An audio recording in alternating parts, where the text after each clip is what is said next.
أكيد جِبت صفر في مادةٍ ما أو 1 من 10 من 10. 50% من المواد اللي بتاخدها في الكلية ما لهاش لازمة، هل أنا أنفع في هندسة والّا لأ؟ لأن الكلية مش مرحلة مذاكرة وبس. مش كل شاطر هو اللي بيعرف يجيب درجات، أو بمعنى أصح في فرق بين اللي بيفهم المادة فعلًا، وفي فرق بين اللي بيعرف يجيب درجات. أنا لمّا أشيل مادة المجتمع مش هيرحمني، هل أول ترم في هندسة هو مقياس لباقي ترماتك في هندسة؟ مش هيحصل حاجة لو شِلت مادة. إيه اللي هيحصل لو جبت درجات وحشة في أول فاينل؟ وأن ليس للإنسان إلا ما سعى. أنت عارف أنت عملت إيه؟ آخر حاجة، هل هندسة صعبة؟ السلام عليكم ورحمة الله وبركاته. ماذا بعد أول final ليك في هندسة؟ بعد أول final ليك في هندسة بتعيش حالة من التوتر في الفترة ما بين الفاينل وبين النتيجة. دماغك بتروح وتودي وتجيب، هل أنا هاجيب تقدير عالي؟ طب أنا حليت كويس والّا لأ؟ طب أنا هاعمل إيه مثلًا لو شِلت مادة لا قدر الله؟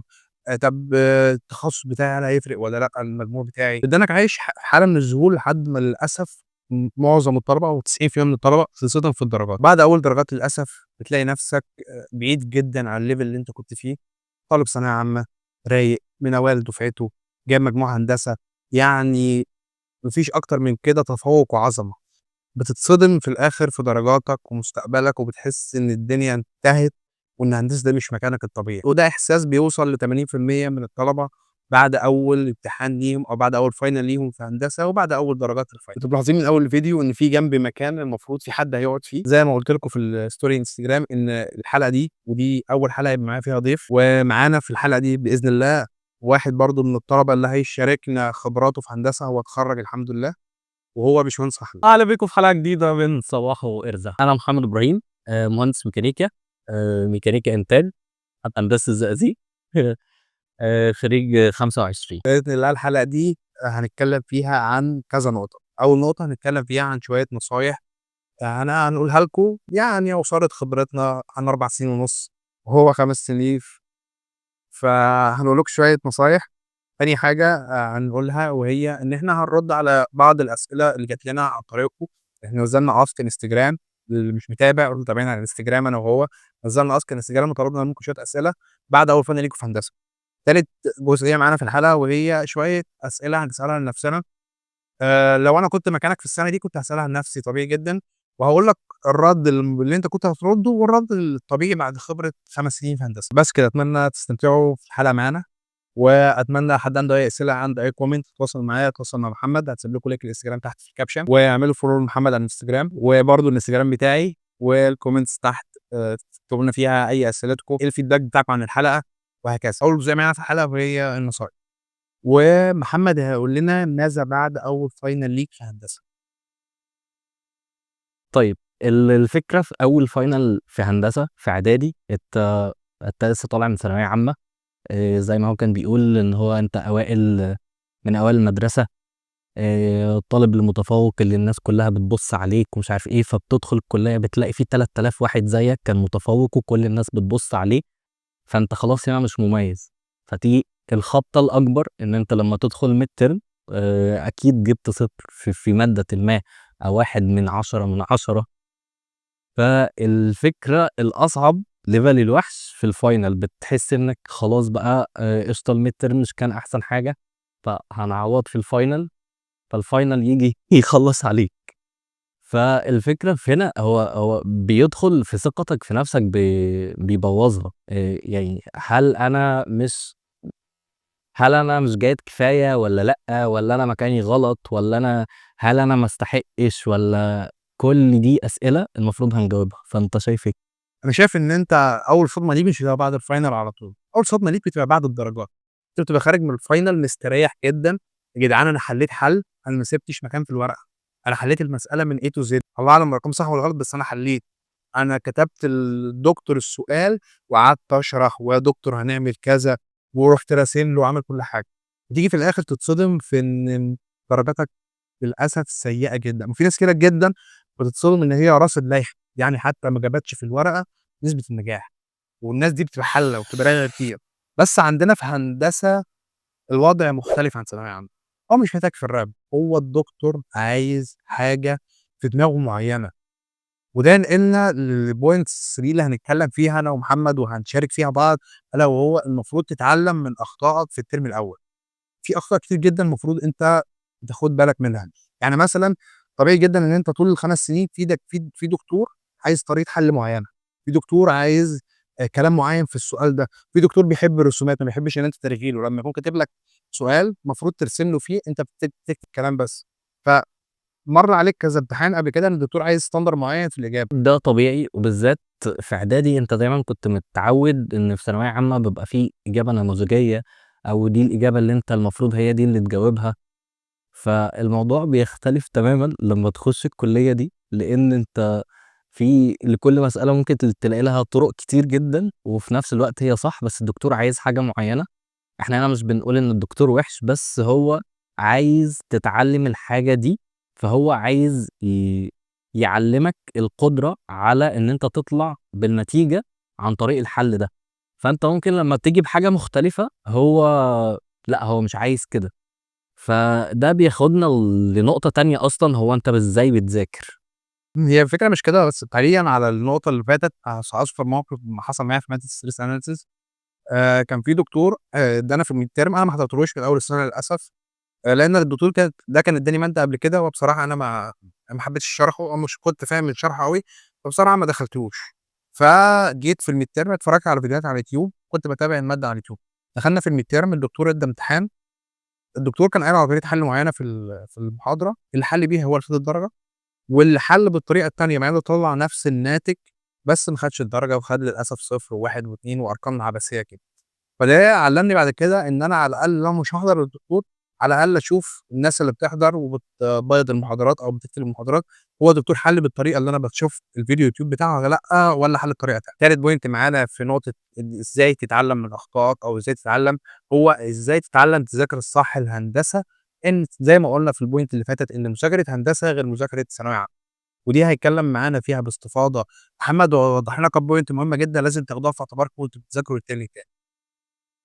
طيب، بعد أول final زي ما قُلت لك، أنت خلاص أنت بتيجي النتيجة بتلاقي الدرجات وحشة جدًا، فزي ما قُلت لك أنت بتبتدي تفكّر طب هل أنا أصلًا جيد كفاية والّا لأ؟ هل أنا دي مكاني الصح والّا لأ؟ هل أنا أنفع في هندسة والّا لأ؟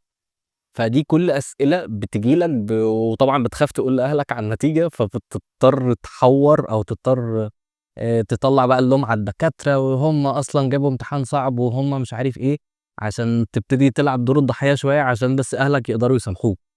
فده طبعًا مش صح، بس كل الفكرة إن أنا شايف إن أنت بتتحامل على نفسك، وأنا اتحاملت على نفسي، هي طريقة السؤال نفسها هي اللي غلط، هو مش فكرة إن أنت تنفع في هندسة والّا لأ، بس خلاص أنت ده ترم، أنت لسه عندك كام 9 ترمات، 9 ترمات تانيين. يعني 1 على 10 تقريبًا هو اللي أنت خيشت فيه، فأنت بس كل الفكرة إن أنت محتاج تتعلم هتذاكر إزاي، وإن مش أنت خلاص أنت جِبت درجة وحشة، فالمفروض اللي أنت تفهمه من هنا إن أنت الطريقة اللي أنت كنت بتذاكر بيها غلط.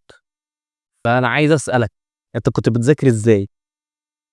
أنا راجل عشوائي جدًا، ودي حاجة أنا فخور بيها مش مكسوف إن أنا أقولها، ما عنديش standard إن أنا باذاكر أول بأول، وده طبيعي جدًا مع فكرة إن أنت في هندسة بتخلّص متأخر، حضورك مهم، على الأقل تنزل أكتر من صحابك اللي حواليك في باقي الكليات ما عدا الكليات الطبية أكيد، فأنت يا ترجع تذاكر وخصوصًا لو كليتك بعيدة جدًا مثلًا ساعتين رايح وساعتين جاي، فأنت يا ترجع تذاكر وتسيب حياتك خالص وصحابك وحياتك الشخصية وتعيش عُزلة ثانوية عامة تاني، يا إما تحاول توسطن وتذاكر على الأقل يوم أو يومين في الأسبوع اللي هُم بيبقوا إجازة، وبقية الأسبوع أنت still مع أصحابك وstill بتخرج وstill عايش حياتك طبيعي جدًا، وstill بتمارس أنشطة طلابية، بتمارس موهبتك، بتشوف حياتك، لإن الكلية مش مرحلة مذاكرة وبس، ودي نقطة مهمة جدًا هنتطرق ليها في حلقات تانية إن شاء الله. كويس، بس النقطة اللي أنا كنت عايز أقولها إنه أنت الترم ده مثلًا حلّيت إنه أنت مثلًا الترم ده ما عرفتش تذاكر صح، فأنا في طريقة يعني اكتشفتها بعد 8 ترمات أو 7 ترمات بعد ما أنا خلّصت أصلًا، بس فكرة إن مش كل شاطر هو اللي بيعرف يجيب درجات، أو بمعنى أصح في فرق بين اللي بيفهم المادة فعلًا، وفي فرق بين اللي بيعرف يجيب درجات. في واحد صاحبي يعني وصاحبه ماشي، كان دايمًا كنت باشوفه أنا كنت باكرهه موت، اللي هو كان دايمًا بييجي في عند الmidterm كده والله أنا مش مذاكر، ومش مذاكر حاجة، و وأنا كمان مش مذاكر، بس أنت عمّال تصيح على الفاضي، وبعدين آجي مثلًا في آخر السنة أنا مش مذاكر، أنا مش مذاكر، ييجي في الدرجات ألاقيه بس التاني على الدفعة، هو حرفيًا التاني على الدفعة.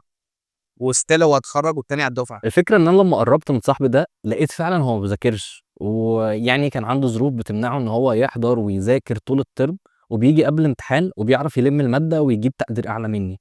دي سمّعت في دماغي حاجة بديهية جدًا، إنه عادي في طرق مذاكرة، وإن مش لازم بتدخل زي الكمبيوتر بتذاكر بس طول الترم لحد الفاينل فتدخل فبرضه تجيب درجة وحشة. فضلت أعمل كده 6 ترمات، 7 ترمات، اللي هو 3 سنين تقريبًا.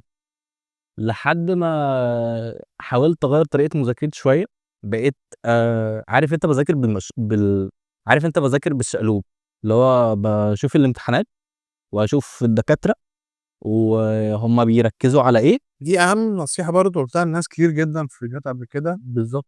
إن يعني ممكن تكون المادة كبيرة جدًا، بس الدكتور هو بيجيب مسألتين معينين كل سنة. يعني برضه مش في فرق بين دي وفي فرق بين البصمجة، ماشي. دي البصمجة بصمجة، دي مش بصمجة. اللي أنا باتكلّم فيه إن أنت بتشوف الدكتور بيركّز على إيه وبتدّي له اهتمام أكبر، وفي نفس الوقت يعني أنت لو بتذاكر مثلًا 3 ساعات أيًا كان range الساعات اللي أنت بتذاكرها، فالدكتور بيجيب المنهج كله قدّامك 100%، فبيجيب من الحتّة دي 40% ودي 20% ودي 30%، فأنت بالتالي بتقسّم وقتك إن دي هتذاكره 40% من الوقت اللي أنت بتذاكره، ودي 20% ودي 10% وهكذا. من هنا ابتديت أعرف هو الدكتور بيركّز على إيه، بانظّم وقتي صح، وبانظّم وقتي كذلك برضه جوّه الامتحان. باشوف مثلًا باقسّم الامتحان نفسه على حسب الدرجات، المسألة دي عليها 40 درجة، إذًا دي اللي هابدأ بيها ودي اللي عملت الأسئلة من عدد الضربات ده كل سؤال. ومن هنا برضه باعرف أذاكر، اللي هو دي ب40 درجة أكيد مش هاذاكرها زي اللي ب10 درجات أو ب5 درجات، مش هادّيها نفس الاهتمام، الاتنين هاهتم بيهم عادي، بس هاهتم بدي أكتر وهاذاكرها أكتر وهاضمنها أكتر، لإن هي دي اللي عليها الدرجات الكبيرة. اشتغل بذكاء أكتر ما يعني في مجهود بس مع ذكاء أكتر من مجهود. أنت بتخش تحل الامتحان كله وتبدأ بالأسئلة الضعيفة وتلاقي نفسك نسيت الأسئلة اللي عليها درجات أكتر. فأنت بتحاول تشغّل الذكاء مع مجهود المذاكرة الطبيعي، إن أنت تشوف الأسئلة المهمة، المسائل اللي بتاخد وقت، الأسئلة اللي على أكتر عدد من الدرجات تبدأ بيها الامتحان. دي حاجات طبيعية جدًا وتلقائية جدًا المفروض أي شخص طبيب يعملها، وأنت ما بتعملش كده المفروض تتعلم من الترم التاني وتعمل كده. ما تفضلش لحد 3 سنين وبعد كده تكتشفها يعني. لأ وكده أنت شخص مش طبيعي بصراحة. لو الطريقة دي ما ضبطتش معاك هتشوف طرق تانية كتير، في طرق فعلًا كتير عادي، المهم تشوف الطريقة اللي تعرف تجيب بيها درجة. واللي تناسب ظروفك وطبيعة حياتك وطبيعة شغلك وطبيعة وقتك وطبيعة كل حاجة، لإن كل واحد ظروفه مختلفة. الحاجة اللي تنفع معاه ممكن ما تنفعش مع الشخص اللي قدامك. ملخصًا كده سريعًا لأهم النصايح، يعني ده ترم وخلص، خلصناه. نتعلم من أخطائنا وناخد بالنا منها أول بأول ونتعلم ونشوف الدكاترة عايزة إيه، وناخد على أبواب كلية أكتر. ممكن تكون أول سنة أنت attention ما بتخرجش برّه المدرج. تكوّن صداقات، تكوّن علاقات مع الدفعات الأكبر منّك هتفيدك جدًا، خصوصًا لمّا تتخصص إن شاء الله قدّام. فأنت حاول يعني زي ما بنقول صفحة واتقفلت وتتعلم من الأخطاء اللي حصلت وتاخد الإيجابيات ده لو كان في إيجابيات يعني، لإن أول سنة الواحد بيخبّط تخبيط كتير. ممكن بقى أسألك سؤال؟ اسأل سؤال. أنت إزاي عرفت تتعرّف على دفعات أكبر منك؟ أنشطة طلابية، كويس، ممكن تتكلم فيها بقى؟ اتحاد. طبيعي الأنشطة الطلابية اتكلمنا فيها في أكتر من فيديو قبل كده، وهي حاجة من أهم الأولويات. يا عم والله الأنشطة الطلابية أهم من المحاضرة نفسها، ودي حاجة ممكن تزعّل منّي دكاترة كتير أو ناس كتيرة جدًا من الناس الدحّيحة، بس أنا شايف إن أنا لا أتّفق، أنا إيه؟ أنا لا أتّفق، بس كمّل. ليه لأ، أنا شايف إن الأنشطة الطلابية أصل أنا جاي الكلية عشان أذاكر وأشوف، مش جاي أدخل اتحاد وكده. أنا مش باقول إن دول غلط، بس باقول إيه أنت جاي تعمل إيه؟ مش باقول إن أنت ما تروحش هنا. الجانب الواقعي أكتر اللي هم ممكن يتصدّوا فيه لمّا يدخلوا التخصُّص، إن 50% من المواد اللي بتاخدها في الكلية ما لهاش لازمة، ما بتفرقش بعد الشغل. ليها لازمة، بتفرق، لأ مش كلّها، لأ بتفرق. لا والله مش كلّها. هذا تعارض بيننا. لا، لأ مش كلّها.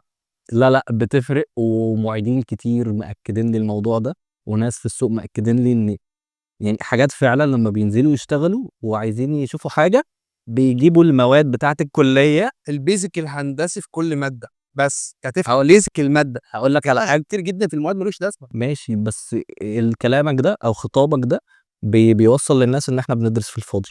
وده مش حقيقي. مش كل بيصرف فاضي. بُص، لازم نتفق إن concept المادة نفسها، إنك تفهم الstress analysis كconcept مادة ده حلو، لكن في حشو كتير جدًا في المواد، أنت ما لوش لازمة. لحد الآن يعني مثلًا still لحد الآن بتاخد كهندسة إنتاج إن أنت بتاخد المَكَن المخارط القديمة، بتقعد ترسم بارتات وحسابات ما لهاش أي تدين لازمة دلوقتي بتاعة الsoftware غني جدًا عن الحاجات دي ما لهاش لازمة إنك تعرفها. مثلًا ممكن تلاقي مادة كبيرة جدًا الدكتور داخل يمتحنك فيها حفظ قوانين مش حفظ مش فاهم.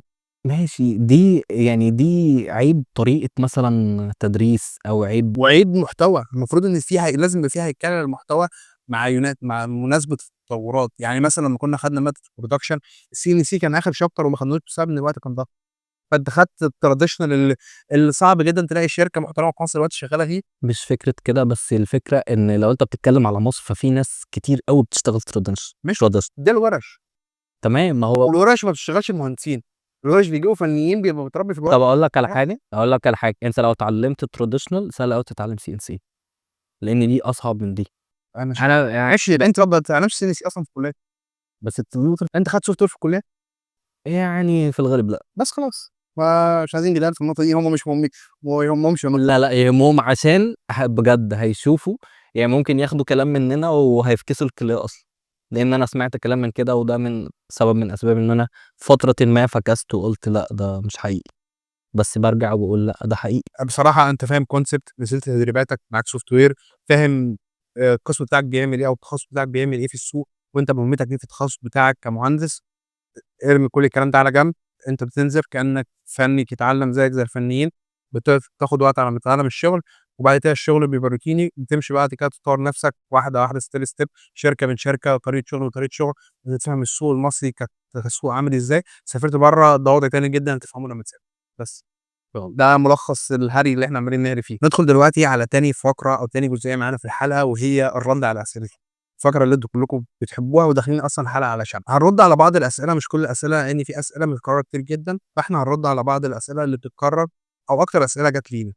أول سؤال بيقول: طب دلوقتي لو وقعت في أول final أعمل إيه يا باشمهندس محمد؟ ده هياخدنا لسؤال برضه بشكل أعم، هل أول ترم في هندسة هو مقياس لباقي ترماتك في هندسة؟ باقي ترماتك ال9؟ ده طبعًا غلط، كل ترم هو معركة، وكل مادة هي معركة مصغرة، فأنت بس الفكرة إن أنت تعرف الknow how أنت إزاي هتعرف تذاكر وتتعلم عارف أنت تشوف أنت عملت إيه بالضبط، وتقف تبُص نظرة حياد إيه الغلط، هل كنت بتضيّع وقت، هل ما كنتش بتحضر، هل كنت بتذاكر غلط؟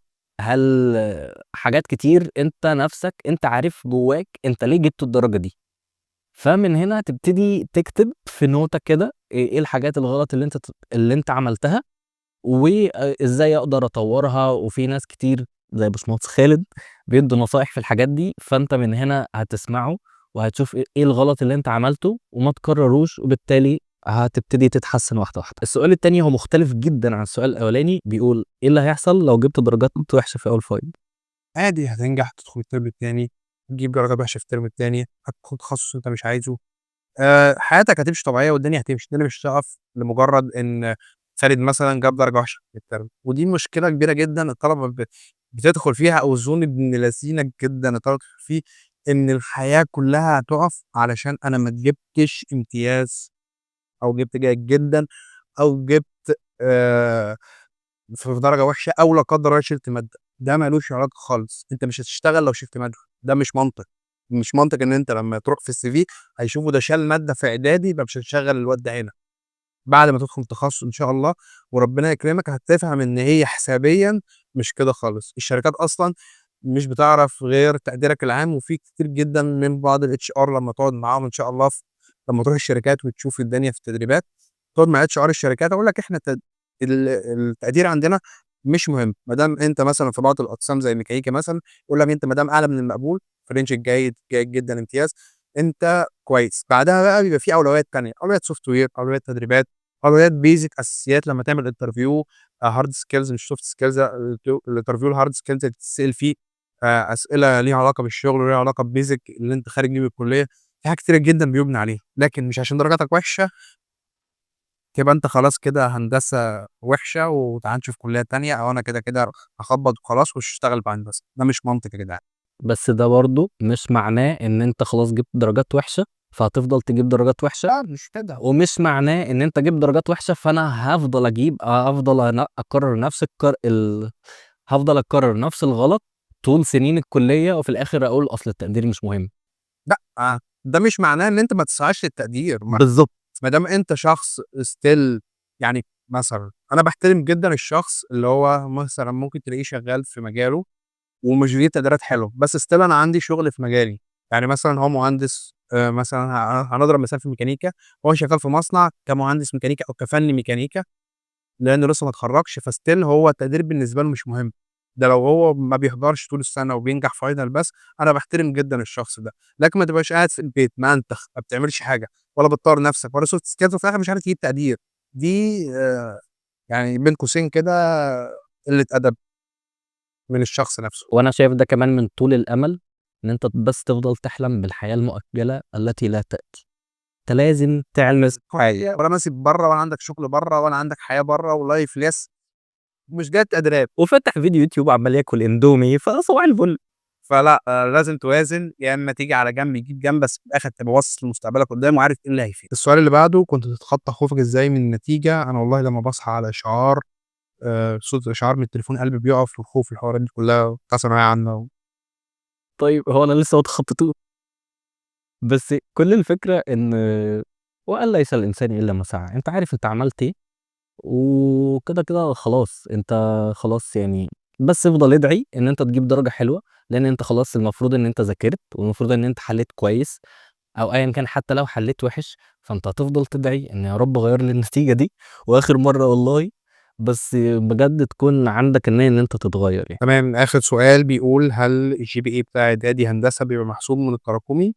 طبيعي جدًا الGPA بتاع إعدادي هندسة بيبقى محسوب من التراكمي، تراكمي ال5 سنين مش تراكمي ال4 سنين تخصُّص وبس. بس كده دي كانت أهم الأسئلة اللي جات، معظم الأسئلة برضه كلّها أعمل إيه لو شِلت مادة، أعمل إيه لو حصل، دي كلّها جاوبنا عليها في وسط الحلقة، هتلاقي إجاباتها إحنا قُلناها أصلًا في وسط الحلقة، فيعتبر كده معظم الحلقة جاوبنا على كل أسئلتكم، فهندخل دلوقتي فقرة صغيرة كده دقيقتين 3 هندردش فيكم مع بعض مع شوية أسئلة محمد هيقولها ونجاوب فيها مع بعض. نصيحة واحدة كنت أتمنى تسمعها في أول سنة، نصيحة مش لازم نكون قُلناها في الحلقة، أي حاجة سريعة. نصيحة واحدة كنت لازم أسمعها في أول سنة، إن مش هيحصل حاجة لو شِلت مادة، مش مش هيحصل حاجة لو جِبت درجة وحشة، لإن أنا كنت شخص بابقى مرعوب جدًا، خايف جدًا من مستقبلي، خايف جدًا مش إن أنا ما اشتغلش عشان جايب درجة وحشة، خايف جدًا إن أنا مش هاشتغل عشان جايب جيد مش جايب جيد جدًا.